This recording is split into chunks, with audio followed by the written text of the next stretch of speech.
When talking to my dad Jerry, you wouldn't believe he was a shy child when he was young. I've only known him as an outgoing, social guy.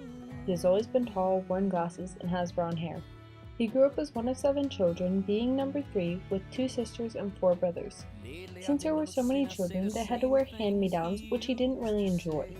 His family lived in Mount Lebanon, and he went to St. Bernard's, a Catholic school, and then to Mount Lebanon High School. His family only had one car, which his dad used for work. My dad was very athletic. He played baseball and ran cross country and track. He wanted to play every sport, but the lack of a car and having to walk restricted him. Many times I've heard my dad say, "You don't know how lucky you are." When he went to school, him and his siblings had to walk 2 miles to school. We went from 75 kids per grade in Catholic school to 600 to 700 kids per grade in high school, which was different for me since I never went to a Catholic school. Any chance the children got, they would go to the grocery store with their mom.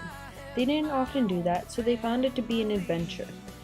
If they thought going to the grocery store was an adventure, a better experience was going on vacation to Ohio in the summer.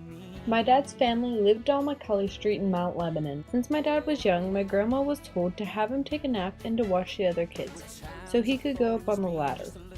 He needed to go to the 3rd story and fix a wood siding that is getting loose and another piece on the side of the house. All of a sudden, my grandpa Bob came in with my dad under his arms, and my grandma asked where he found him. He explained that he hit a nail, slit the wood, and said, "Oh poop." My dad said, "What did you say, Daddy?" My grandpa was horrified as he turned around and saw my dad. He said, "Jerry, don't move." He came down the ladder around my dad. My grandpa picked him up with one arm and held the ladder with the other. He had returned him to the house safely. My grandpa said that my grandma must not have put him down for a nap well enough. My dad's greatest achievement in life was being a bone marrow transplant donor. 24 years ago, in 1988, my Uncle John was put in the hospital the day after Thanksgiving. He went to the doctors that Friday, but was sent straight to the hospital. He needed a bone marrow transplant for aplastic anemia.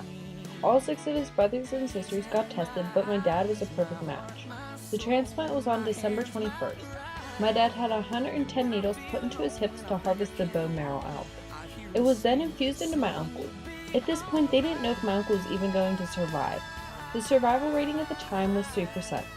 There are still 110 holes in my dad's hips today. My Uncle John is one of the longest living bone marrow transplant survivors. To this day, my dad has always said, "It burnt out." For example, when we were younger, we wanted to go to Sarah's for ice cream. If he didn't want to go, he would say, "Sarah's burnt down, we can't go." Back then we believed him, so we just wouldn't go. Eventually we caught on that it wasn't burnt down. Last year when Sarah's had a fire and really did burn down, we couldn't believe it actually happened. It burnt down. My dad has become an inspiration to me. I didn't realize that if my dad hadn't gone through everything throughout his life, I wouldn't be here. He is my best friend and someone I will look up to for the rest of my life.